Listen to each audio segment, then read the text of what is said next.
میں داخل ہونے کی کئی شرائط ہیں۔ جیسے انسان ماہ رمضان میں آنے سے پہلے ماہ رجب اور ماہ شعبان میں اپنے نفس کو پاک کرتا ہے تو ہی ماہ رمضان میں صحیح عبادت اور ان مقامات کو حاصل کر سکتا ہے۔ اسی طرح محرم بھی کچھ شرائط مانگتا ہے۔ محرم یوں تو دیکھنے کو ایک مہینہ ہے اسلامی، اور اس میں ہونے والے واقعات جو ہے وہ ہم کئی عرصوں سے سنتے آ رہے ہیں اور سنتے ہیں، اور اسی کو قائم رکھنے کے لیے اور اسی کو سے ہمیشہ زندہ رکھنے کے لیے ہم مختلف طریقے سے ہر ملک میں ایک عزاداری جو ہے وہ منائی جاتی ہے۔ لیکن اصل داخل ہونا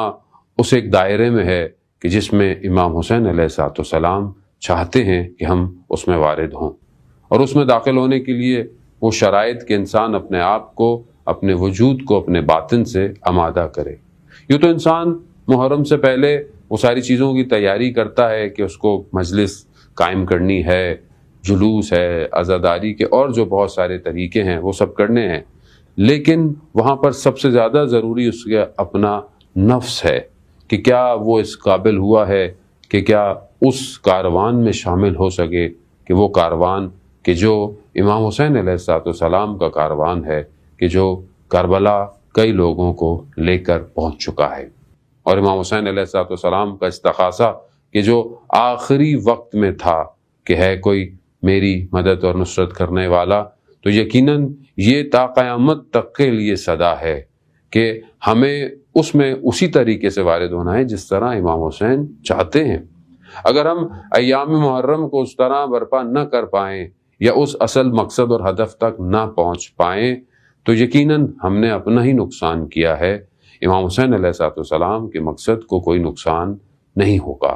کیونکہ وہ ایک ایسا قیام ہے جو تو قیامت تک کی ایک روشن دلیل ہے، حقانیت کی طرف کی ایک آواز ہے، اور ہر زمانے کی مظلوم کی صدا ہے اور ظلم کے منہ پر ایک تماچا ہے۔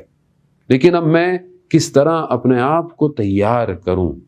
تو پہلے میں اس معرفت کو درک کروں، یعنی میں کوشش کروں کہ اپنے آپ کو وارد ہونے کے لیے ان آداب اور شرائط کا خیال رکھوں، یعنی اپنے باطن، اپنے نفس کو صاف رکھوں۔ اور وہی چیزیں کہ بہرحال ابھی حالات دنیا کے مختلف ہیں، شاید ہم بہت ساری چیزیں اس طرح نہ کر پائیں کہ جس طرح ہم عموماً اپنی زندگی میں کیا کرتے تھے، لیکن اپنے وجود کے ساتھ تو ہم ماہ محرم میں کہیں پر بھی ہوں، کسی زمانے میں ہوں، داخل ہو سکتے ہیں۔ اس میں پہلی چیز وہ ادراک ہے، وہ درک ہے، وہ معرفت ہے اس مقصد کی کہ جس مقصد کے لیے امام حسین کربلا پہنچے ہیں۔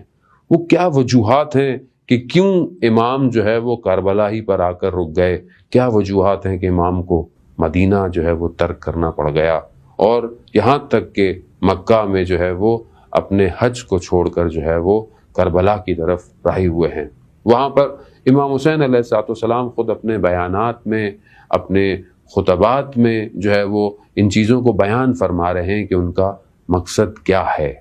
جو چیز بہت واضح ہے اور بہت آسان ہے ہر شخص کے لیے سمجھنے کے لیے، وہ یہ ہے کہ امام حسین علیہ السلام اسلام کی بقا کے لیے یہ موو اور یہ حرکت کر رہے ہیں، اور لوگوں کو اسی کاروان کے لیے جمع کرتے ہوئے کربلا پہنچ رہے ہیں۔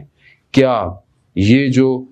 صدا ہے کہ امام نے دعوت دی ہے، کیا میں اس صدا میں واقعاً اپنے وجود سے لبیک کہہ رہا ہوں؟ کیونکہ اس کی پہلی شرط یہی ہے کہ مجھے اپنا سب کچھ بذل کرنا ہے، اپنا سب کچھ قربان کرنا ہے۔ یہ امام حسین علیہ السلام کے اپنے جملے ہیں کہ اگر تم چاہتے ہو میرے ساتھ چلو تو پہلی چیز یہ ہے کہ اپنے خون کا بذل کرو، یعنی اپنی سب سے امپورٹنٹ چیز جو ہے وہ انسان کی اپنی جان ہے، کیا اس کو تم اپنے امام پر قربان کر سکتے ہو؟ یہ پہلی چیز ہے۔ اگر یہی چیز تمہیں نکلنے نہیں دے رہی وجود سے باہر، کہ جو کئی لوگ امام کو راستے میں ملے مگر امام کا ساتھ نہیں دے پائے، اپنی چیزوں کو امام کو دینے کی کوشش کی کہ مولا یہ حاضر ہے یا آپ کی خدمت میں، لیکن میں نہیں آ سکتا،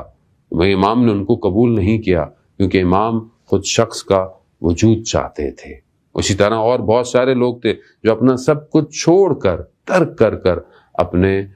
سب کچھ یعنی خالی ہو کر امام کا ساتھ دیا۔ یعنی گویا امام وہ ہیرے چن رہے تھے کہ جنہیں کربلا کی سرزمین میں امام نے دفن کرنا تھا، جو تا قیامت کے اندھیروں کو چیرتے ہوئے ہدایت کی روشنی پھیلا سکیں۔ یہی وجہ ہے کہ آج ہم کربلا کے ان شہیدوں کو سلام کرتے ہیں۔ یہی وجہ ہے کہ آج ہمارے لیے راہ حل، راہ راستہ، ہماری زندگی کے لیے معیار جو ہے وہ شہدائے کربلا کا راستہ ہے۔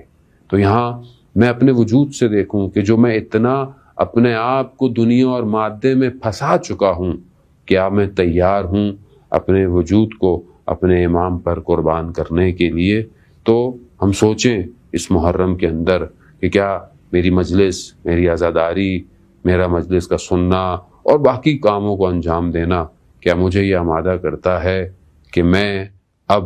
ان ساری جگہوں کو چھوڑ کر مقتل کی طرف چلنا شروع کروں؟ کیا میں مقتل کے لیے آمادہ ہوں؟ تو وہاں پر سوال یہی ہے کہ میں اپنے وقت کے امام کے لیے تیار ہوں یا نہیں ہوں۔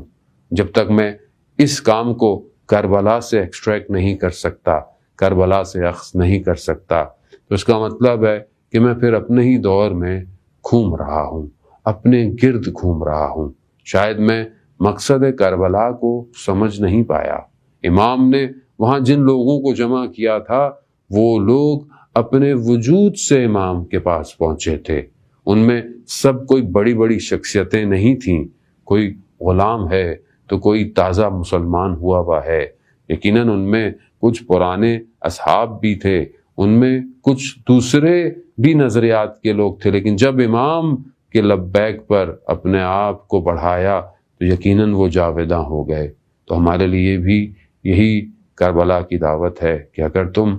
جاویداں ہونا چاہتے ہو تو پھر اپنے وجود کو آگے لے کر آؤ۔ اس محرم کو اس طرح درک کرنے کی کوشش کرو کہ تم یہ دیکھو کہ ان سختیوں اور ان امتحانات سے گزر کر